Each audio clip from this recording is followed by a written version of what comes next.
I moved into apartment 4C in the middle of a sweltering summer, bare walls, secondhand furniture, and one strange leftover item, a vintage typewriter sitting on the desk like a permanent resident. Heavy, metal, its keys worn smooth by countless fingers and forgotten stories. At first, I tried to get rid of it. I posted it online for free, asked neighbors in the hallway. No one claimed it. It was as if the building itself had decided it belonged right there. Finally, I gave up and left it where it was, a silent, hulking paperweight. A week later, after a long, disorienting day, I came home to find a single sheet of paper rolled into the typewriter. 6 words, neatly typed in a slightly faded ribbon. "Welcome home. You'll fit here fine." I laughed. A short, surprised sound in the empty room, assuming it was Pros, the landlord's quirky idea of a housewarming. But when I asked him, he just shook his head, looking genuinely puzzled. "That old thing hasn't worked in years," he swore. Then more notes began to appear, always when I was at my lowest, always short, always impossibly kind, as if the walls themselves were whispering, "Take the job." The one I was too scared to accept. "Call your sister," the one I'd been avoiding. "You're doing better than you think." On the day I felt like a complete failure. It wasn't creepy. It felt more like having an unseen, gentle-hearted roommate who had a sixth sense for my despair and knew exactly when I needed a nudge back toward the light.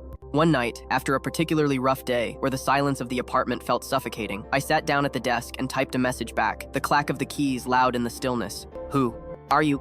By morning, my heart pounding with a strange anticipation, there was a reply waiting. Someone who used to need reminding too. That was it. No name, no further explanation. A ghost of a confession.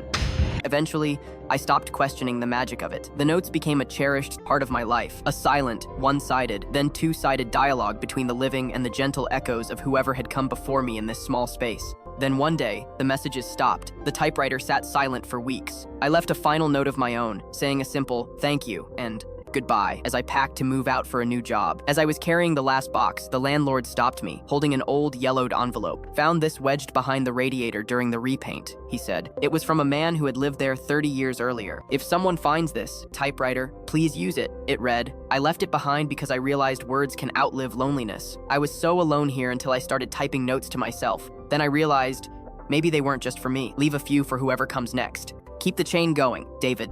I smiled, a deep, understanding warmth spreading through my chest. I went back inside, sat at the empty desk one last time, and typed a final message before locking the door for good. "Thank you. I'll keep the chain going. The world needs more reminders." Now, in my new apartment, I've started my own quiet campaign of hope. I leave handwritten notes in library books, on park benches, and tucked into the mirrors of public restrooms, little reminders for strangers I'll never meet, hoping my words find them at just the right moment. A whisper passed, from David to me, to them. The right words don't always find their reader. Sometimes they wait quietly for the next soul who needs to hear them.